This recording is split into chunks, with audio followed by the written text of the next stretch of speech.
स्वागत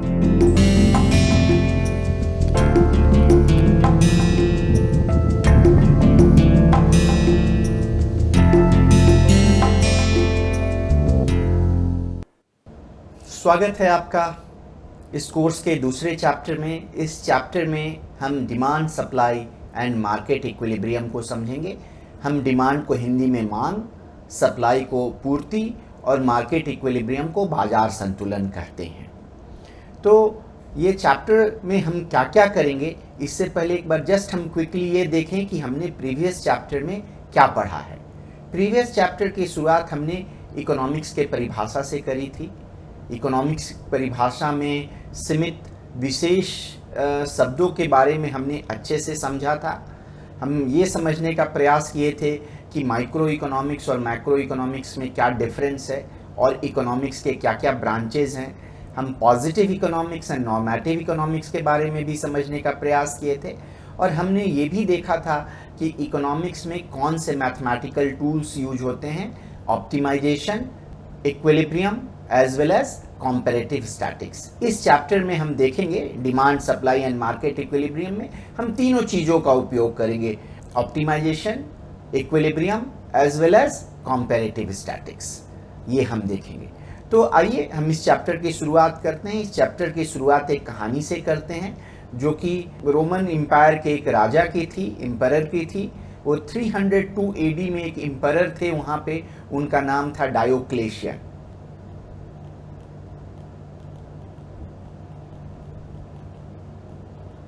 नाम याद रखना इम्पॉर्टेंट नहीं है, कहानी को समझना है बस। तो जो डायोक्लेशियन थे वो विस्तारवादी थे। उनकी सेनाएं अपने सीमा के विस्तार में लगी हुई थी।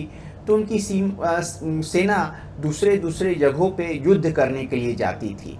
उनको पता चला कि जहाँ कहीं भी उनकी सेना युद्ध करने जाती है वहाँ फल फूल के दाम और भी जो सेना के यूज वाले सामान के दाम 4 गुना, 8 गुना, 12 गुना से भी ज़्यादा बढ़ जाया करते हैं। और उन्हें लगा कि ऐसा इसलिए हो रहा है कि जो लोग पूर्ति करने वाले हैं, सप्लाई करने वाले हैं, वो बड़े ही ग्रीडी हैं, लालची हैं। तो उन्होंने कहा कि हम एक शासनादेश जारी करेंगे जो कि इस ग्रीड पे एक लिमिट ले आएगा, इसको सीमित कर देगा। तो उन्होंने कहा लेट देयर बी चीपनेस, सब जगह सस्तापन होना चाहिए, आप बहुत ज़्यादा प्रॉफिट नहीं अर्न कर सकते हैं।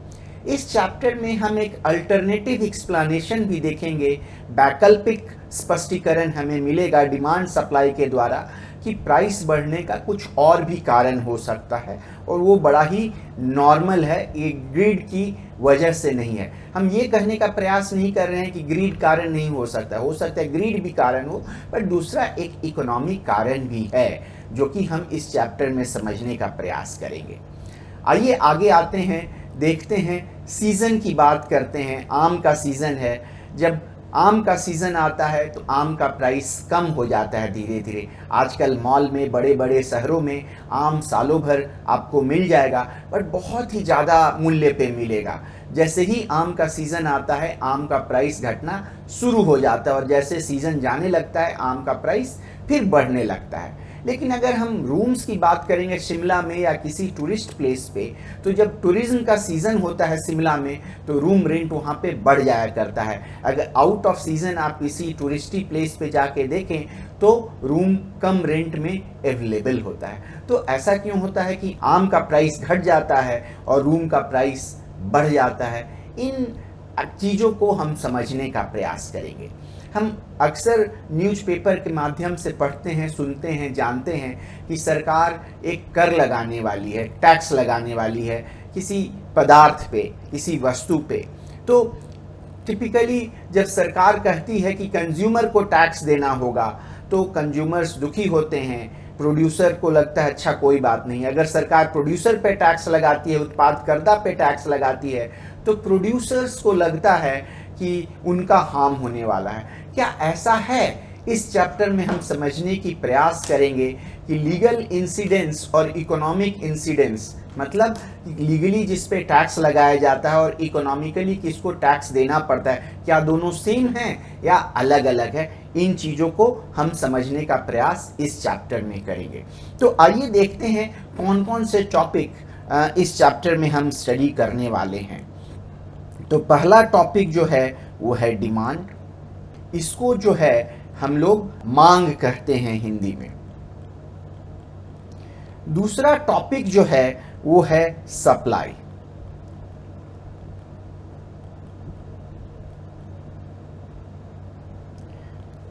डिमांड और सप्लाई के साथ आने से हमें बाजार में एक संतुलन मिलेगा, जिसको हम मार्केट इक्विलिब्रियम, बाजार संतुलन में अध्ययन करेंगे। चौथा टॉपिक जो होगा, हम लोग कंज्यूमर्स एंड प्रोड्यूसर्स सरप्लसेस की बात करेंगे, जिसको हिंदी में हम कह सकते हैं कि ये कंज्यूमर उपभोक्ता हैं, प्रोड्यूसर उत्पादन करता है, सरप्लस जो है उसको हम अधिशेष कह सकते हैं, बचा हुआ आधिक्य कह सकते हैं, आधिक्य। इस इंट्रोडक्टरी वीडियो में भी थोड़ी थोड़ी बातें हम इनके बारे में करेंगे, बट डिटेल्स में हम जाएंगे आगे के वीडियो में, है ना। पांचवा टॉपिक जो होगा वो हमारा होगा एप्लीकेशंस का, प्रयोग का। और हम दो मेन एप्लीकेशंस की बात करेंगे। एक एप्लीकेशन की बात करेंगे जिसमें मूल्य नियंत्रण हो, और दूसरी बात करेंगे जिसमें टैक्सेशन हो। तो यहाँ पे लिख देते हैं मूल्य नियंत्रण, जिसको इंग्लिश में हम प्राइस कंट्रोल कहते हैं, और कैर जिसको हम लोग टैक्सेशन कहते हैं। ये पांचवा टॉपिक हो गया। छठा टॉपिक जो होगा उसमें हम पढ़ेंगे इलास्टिसिटी, या इसको हिंदी में लोच कहते हैं, उसके बारे में हम पढ़ेंगे। तो आइए एक एक दो दो लाइन में इन चीज़ों को समझ लें, ताकि हमें एक ब्रॉड पिक्चर रहे कि हम क्या पढ़ने वाले हैं इस चैप्टर में। तो आइए हम शुरू करते हैं डिमांड से।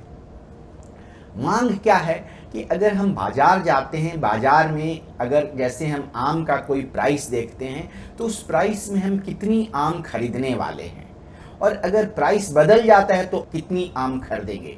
अगर 50 रुपये किलो है तो क्या खरीदेंगे, अगर 60 रुपये किलो है तो क्या खरीदेंगे, क्योंकि कुछ तो वेरिएशन होगा। अगर प्राइस ज़्यादा होगा तो हम कम खरीदेंगे।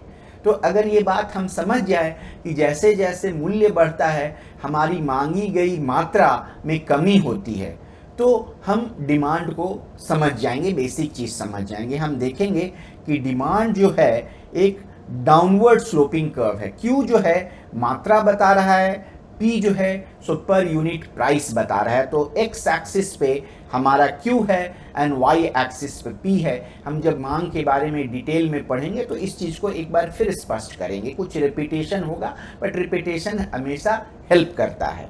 और डिमांड हमें कुछ ऐसा दिखेगा, मतलब हम जैसे जैसे बाएं से दाहिनी साइड की तरफ जा रहे हैं तो हमारा ये कर्व नीचे आता जाएगा। क्या हो रहा है देख लीजिए, यहाँ पे प्राइस ज़्यादा है। अगर प्राइस ज़्यादा है तो क्वांटिटी ये कहिए P1 है, तो P1 अगर प्राइस है तो Q1 क्वांटिटी, और जो प्राइस है वो पर यूनिट टर्म में है, तो लोग Q1 यूनिट्स खरीद रहे हैं।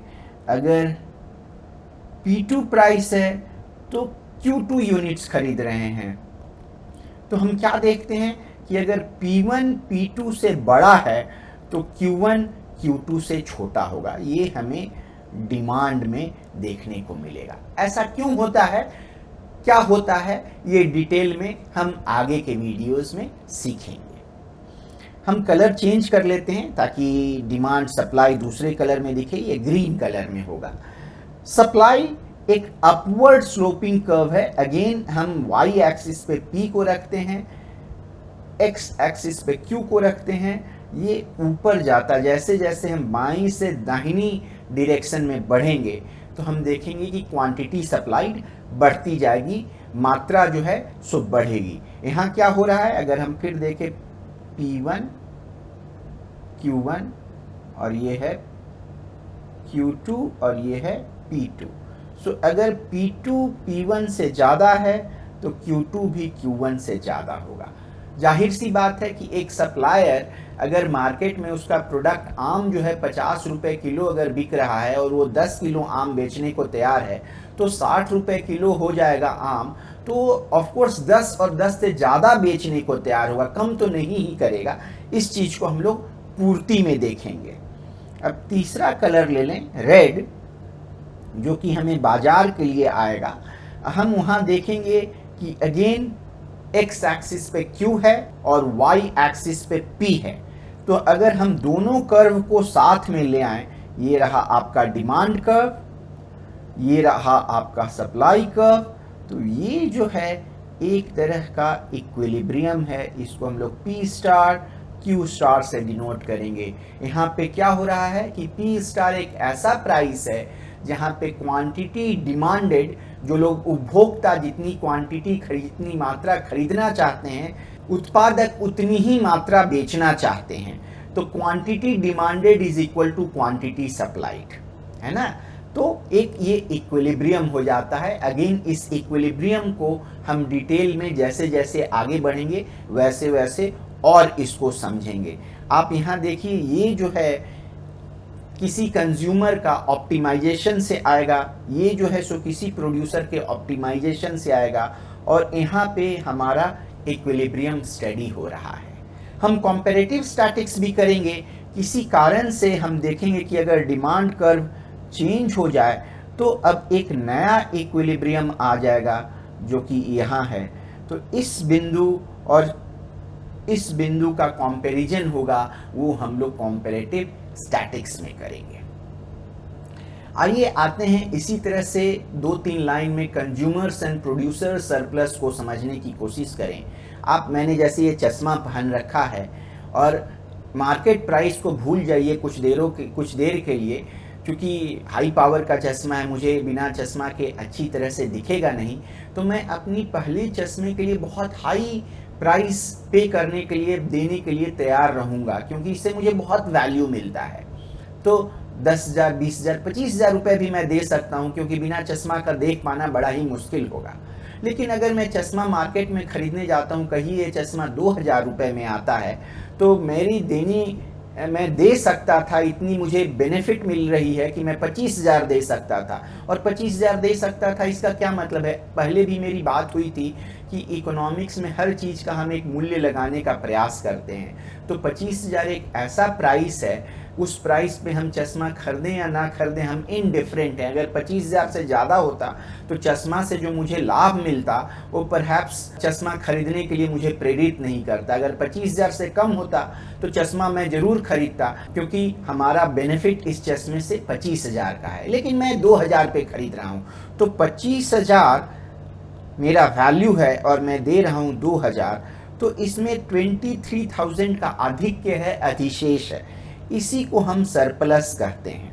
23,000 हमारा सरप्लस, ये कंज्यूमर साइड में। उसी तरह से प्रोड्यूसर किसी एक आम को 30 रुपये में भी बेचने को तैयार है और वो बाजार जा करके उस आम को 50 रुपये में बेच पाता है, तो वो तो 30 रुपये में ही तैयार था बेचने को, तो उसे 20 रुपये का आधिक्य होता है। ये प्रोड्यूसर सरप्लस है। इन चीज़ों को हम डिटेल में देखेंगे। अब हम थोड़ी बात करते हैं एप्लीकेशंस की। एप्लीकेशंस में 2 एप्लीकेशंस का मैंने चुनाव किया है, दोनों में भी और भी सब सेक्शंस होंगे। प्राइस कंट्रोल, मूल्य नियंत्रण का, कि सरकार अगर मूल्य नियंत्रण करती है, कहती है कि आप प्राइस इससे ज़्यादा नहीं रख सकते हैं, तो उसका क्या परिणाम होता है। डायोक्लेशियन वाली चीज़ें हम यहाँ से देख सकते हैं। उसी तरह से अगर सरकार टैक्स लगाती है तो उससे इक्विलिब्रियम पे, ये जो इक्विलिब्रियम कैसे चेंज होता है, क्या प्रभाव पड़ता है, किसे टैक्स देना पड़ता है, ये हम एप्लीकेशन में समझेंगे। और लास्ट टॉपिक होगा इस चैप्टर का इलास्टिसिटी।